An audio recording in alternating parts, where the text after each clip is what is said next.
My name is Milena, and Milena Droumeva. I'm a professor of sound studies at Simon Fraser University, the place where, well, I wouldn't say it all began, but it didn't all begin there, but it's the place where Marie Schaefer, our birthday person today, whose birthday is now World Listening Day, started his work on the World Soundscape Project. So in lieu of that, I actually want to talk about today about sound mapping, about mapping the sounds of the world. And but because it's 2016, I want to take it up a notch and call it critical sound mapping, and talk about what it really means to map sound environments and engage with, link them to themes of societal and cultural importance and political importance sometimes and all that. So capturing and mapping sound has become a practice with an emergent global community of listeners interested in engaging with sounds of the environment, urban space, habitats, biospheres. There are also growing research initiatives that take up sound mapping as inquiry, as method into spatial, geopolitical, and cultural issues, primarily in cities, but also in the engendered wilds. Sometimes interlinked and sometimes not, these sound mapping communities connect to wider political and environmental activism. This talk will attempt to map, visualize, and analyze the frames of these emergent communities and some organizing themes related to the histories of mapping sound, such as the World Soundscape Project. So first, a definition of sound maps, which I would put as, I want to situate as part of this larger trajectory of information visualization that has become increasingly a tool for communicating sociopolitically important but complex information to the public. And it's also become increasingly under scrutiny for, well, to put it simply, that it appears to be objective, but it's really not. So the thing to emphasize here is that neither visualizations nor sound maps are value-free or objective representations of information. As one blogger put it, maps are ultimately representations, which suggest no boundaries as to how sound is represented. Indeed, the representation is chosen by those representing. They should be accepted as a subjective truth insofar as the map is abstraction derived from something. The geographical territory potentially, but could be other things. But it's not the thing itself. So in the next few slides, I want to start to map and explore the various types of sound maps and approaches to mapping, and the audiences at which they're aimed at, and bring out some characteristic approaches and implications. I want to start with actually graphic sound maps, so graphic representations of sound. So not actually recording sound, but how do you represent sound in other modalities? So they're essentially transformations of sound typologies, audible characteristics, and spatial relations between sounds into visual, graphic, often custom notation systems. They are more transparently, I would argue, a subjective representation because they appear to be one. You can see these two are very, very different ways of representing sound. It's a different view angle, it's a different level of nuance, it's different detail, different things are represented. We have a person or a listener in one, and we don't have one in the other. So decision-making represents issues and often blends artistic and scientific approaches. There are a variety of approaches: the bird's eye view and the circular sound map, the landscape view, using visual, different textual cursives to represent sound timbres and qualities.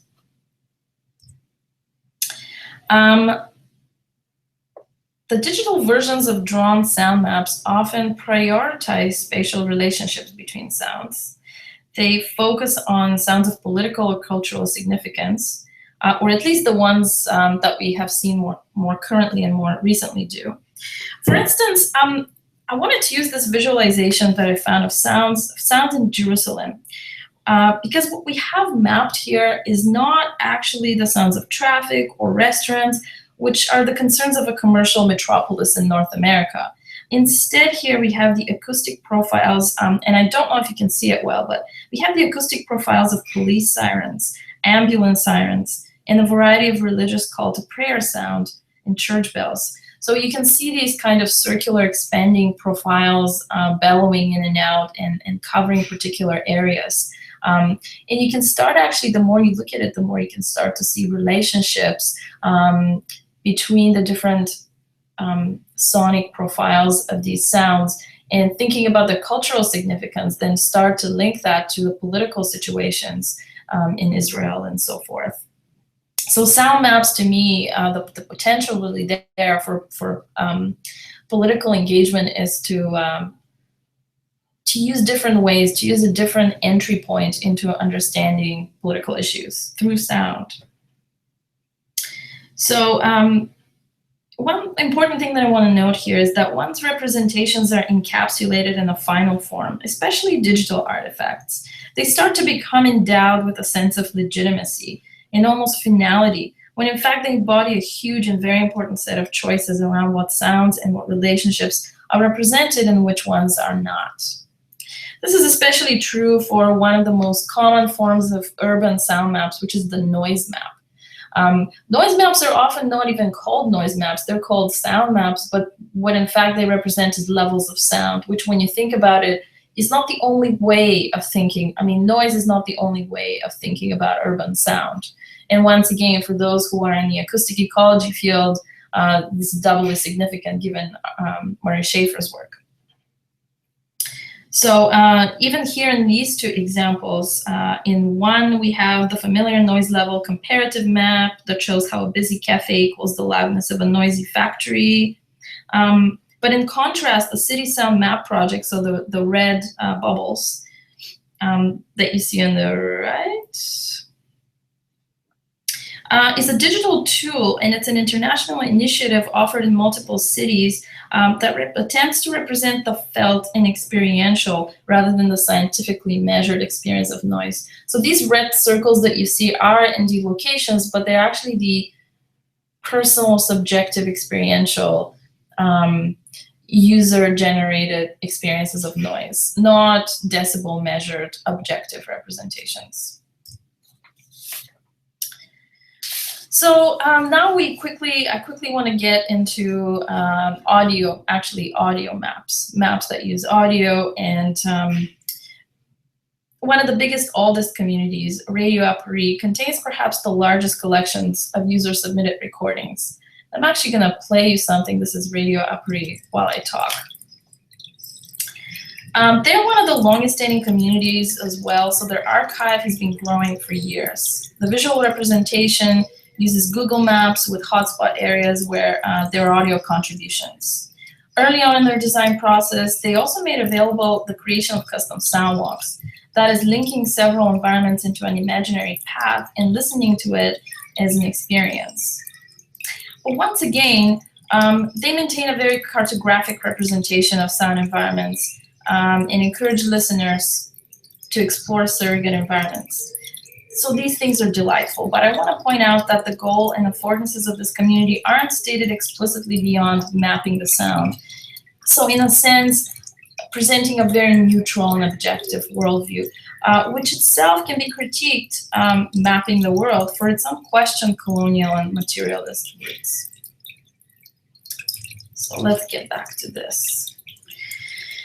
And with that, I want to actually acknowledge how the history of the World Soundscape Project has actually, I really think, influenced and encouraged particular types of mapping sounds.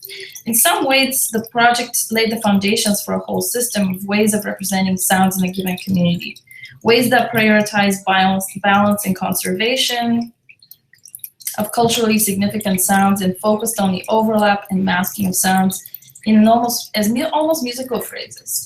So acoustic ecology has now become a worldwide phenomenon that has in large part inspired droves of field recordists, nature conservationists, and sound artists to practice recording and representing sound. and moreover to focus on specific sounds. We see this in a number of sound mapping initiatives that sort of replicate these methodologies and reflect and imagine neutrality of representation, because if it's open source, it must be neutral. So I'm almost out of time, but I want to give actually a quick shout out to a few other alternative forms of sound mapping that I want to suggest that are really interesting. This is London Sound Survey, and this is Cities in Memory. I also want to give a shout out to Leah Barclay's kind of creating surrogate biosphere rainforest soundscapes through a mobile app that creates an imaginary place in a real other place, bringing sounds from the rainforest. And just kind of talk about how those are a really different, actually non-cartographic way of representing and talking about sound, and those are ever more important because the relationship between these contributions and the potential formation of recording cultures of these websites creates a recording culture that is constantly produced and reiterated by the sound maps. And that is one that is not neutral or value-free, but in fact is political, cultural, social, and it should be a dialogue and a conversation. So I think I'm out of time, and I'll stop right there. But thank you very much. This is delightful to be able to say a few words on World Listening Day.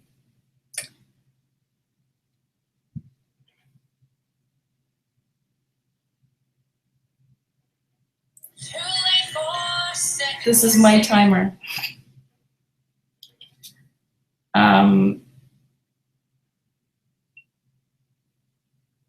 I will go out of screen sharing.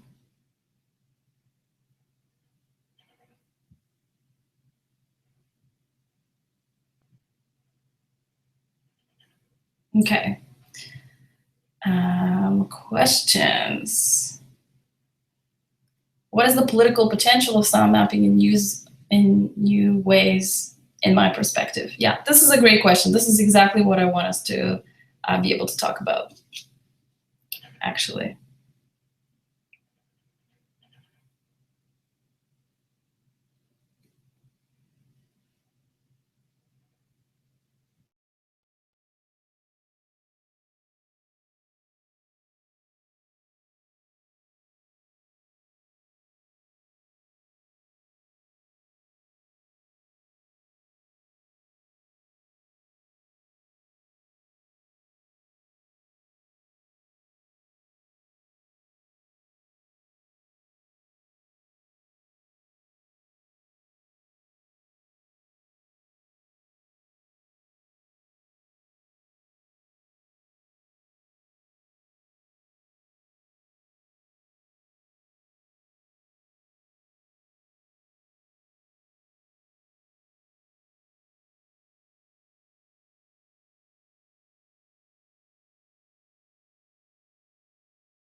Chat. Okay, I am back home because I have a couple of minutes to answer the question, which is, what is the political potential of creating sound maps?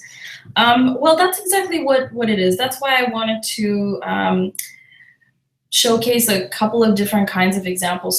So for example, I was really actually moved by the Jerusalem map of the acoustic profiles, meaning how far a sound can travel within a community, and the extent of place and space that it creates and how it interacts with other communities. So I think focusing on specific sounds and then mapping them out in this way provides a really unique way of engaging in political discussions, engaging in constructive dialogue, potentially with the people that live in these communities, and how sound actually forms and impacts them and constructs a place.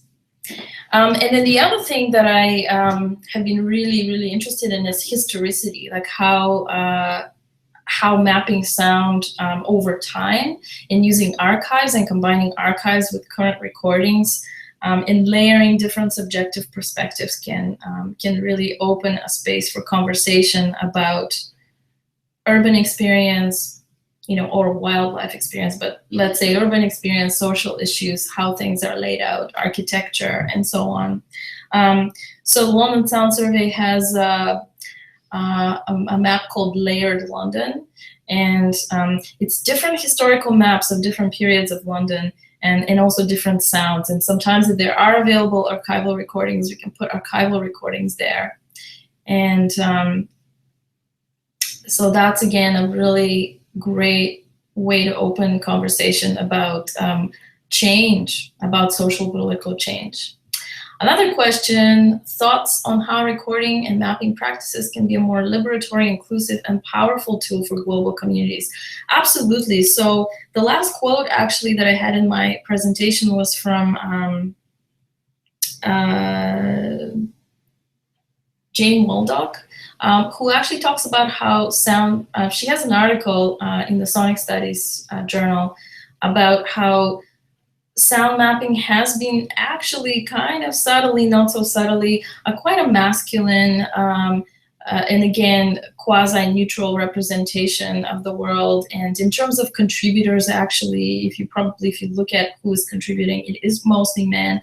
And so she asked the question of what kinds of environments are we not featuring? Are we not making important by mapping them, by constructing them? So I think engaging really a large variety of contributors with their subjective experiences and what the sound environment sounds like to them is really important. And I see that doing that. I see more contemporary projects doing that. Linda O'Keefe is doing that in the UK. Also Antonella Radici, another new contact of mine, is starting a new project, similar urban mapping project in Berlin, and many other folks. Excellent. I look forward to more conversation, and I look forward to continuing thinking about this project and seeing what I can do. Thanks for having me.